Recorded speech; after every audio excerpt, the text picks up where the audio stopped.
Welcome to the N1 Fitness Podcast. I'm your host, as always, Marcus Sadu, and today we've got a solo episode for you. So I'm going to break down exactly how to read a calorie label or nutrition label, as well as what the ingredients mean. So let's dig right in here. We're going to work our way from the top to the bottom.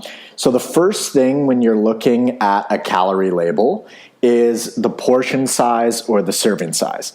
So this is the most important thing to look at first because it lets you know how much of that given food they're referring to in the calorie breakdown below. So it's easy to assume that they're talking about the entire package, can, bottle, etc., for example, but they're often just talking about a portion of that, and that will be listed at the top of the label. So look at that first. Now, next up, we've got calories. So the total calorie count per serving.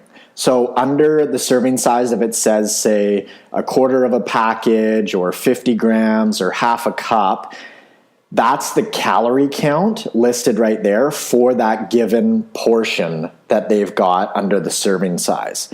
And then a quick side note, what they'll often do, the food industry does, is they'll often put something like only 100 calories on the front of a package, but that could actually be 100 calories per serving. And there could be maybe 2, 3, 4, 5 servings in that specific product. So it can be a little bit misleading, but it's on you to check what the serving size actually says and how that breakdown shows up. Next up is the total fat amount. So let's just say that the entire package is 200 grams, but the serving size listed is 50 grams. And then, so that's a quarter of 200. So under the fat, it will say 10 grams of fat per 50 grams. That means that there's going to be 40 grams of total fat in that entire product because you have to times it by 4, right? The serving size is 50 grams, and then the total is 200. So under fat, you'll also see a breakdown of saturated fat and trans fat. Now, you do not want to eat much, if any, trans fats. They're just not a healthful food product, essentially. Saturated fat, on the other hand, comes in all sorts of foods like coconut milk, plenty of animal products, and different folks are going to vary in how they do or tolerate saturated fat from a blood marker standpoint, but moderate amounts should be totally fine for the vast majority of folks, so it isn't anything to worry too much about. Cholesterol, this is something I rarely look at personally. It's a highly debated topic, and like saturated fat, cholesterol intake is going to depend on the individual. But for the average person, I don't see this as anything to worry too much about. In my opinion, focusing on food quality is likely going to square away the saturated fat and cholesterol for you because nature is ridiculously intelligent and it has sort of great ratios of this stuff in whole foods. Now, next is sodium, and most of you are probably aware, super simple stuff. It's just the total salt amount per serving. Next up is carbohydrates, and under carbohydrates we have a few subcategories which are just fiber and sugar, and ideally we want the fiber to be higher and the sugar to be lower, or simply just have the sugar to be lower if there isn't a ton of fiber in the given product that you're looking at. But because we just don't want to be consuming a bunch of added sugars in our diet. I think we're pretty aware of that at this point. Now, next up is protein. Protein is the most satiating macronutrient, so assuming that fat loss is our goal, we'd want this digit to be on the higher end because it'll keep us feeling nice and full. If we're feeling full, it's easier to consume fewer calories or to be in a calorie deficit, which leads to fat loss. So protein is your friend when it comes to fat loss. Now, on the right-hand side of the label, next to the fat, next to the cholesterol, sodium, carbohydrates, protein, all that good stuff, there are percentages. And now I don't pay too much attention to these percentages because total caloric intake is really going to vary from person to person. So those percentages don't really apply, in my opinion. They apply to the average, but not to the individual. And then at the bottom, they also have those percentages of vitamin A, calcium, vitamin C, and iron. If I don't pay too much attention to those either, to be honest, but if a given food product has a high amount of vitamin A, vitamin C, calcium, and iron, I mean, you can't go wrong. So that's just an added bonus. But that's what the percentages mean specifically.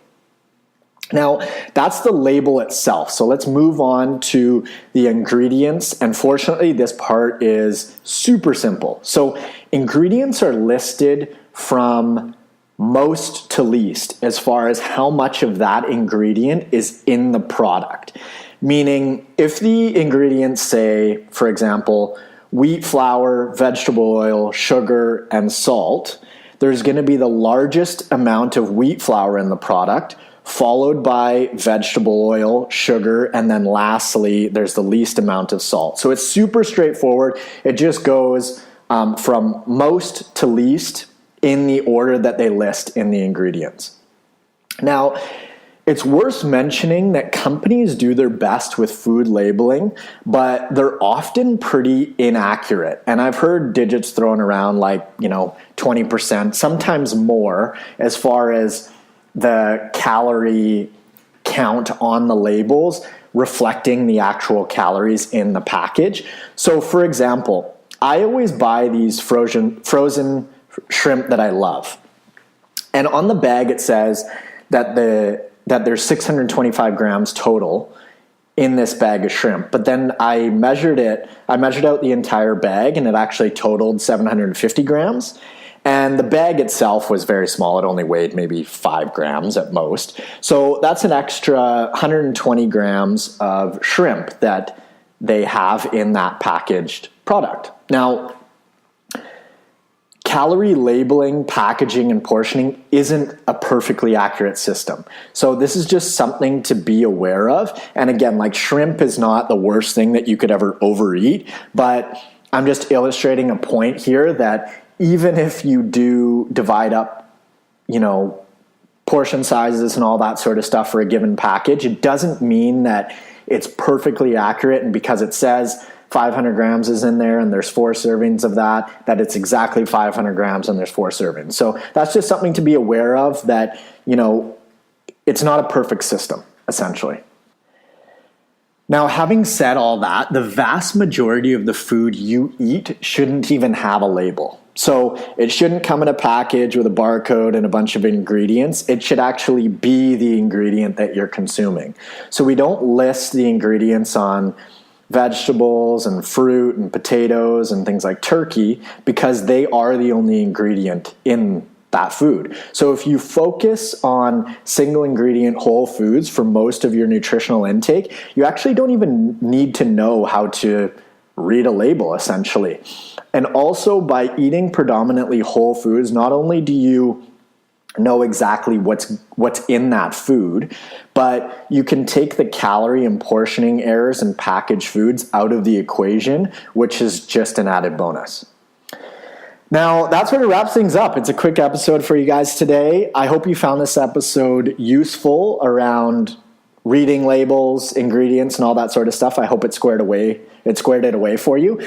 And if you like the episode, it'd be awesome if you could share it on social media, email the link to a friend or whatever, really. The more folks we can reach with this info, the better. So I also want to thank the people that have reviewed the podcast on iTunes. That's huge for us, and it really helps us grow, so I really appreciate that. All right, guys, I will catch you guys on the next episode. See ya.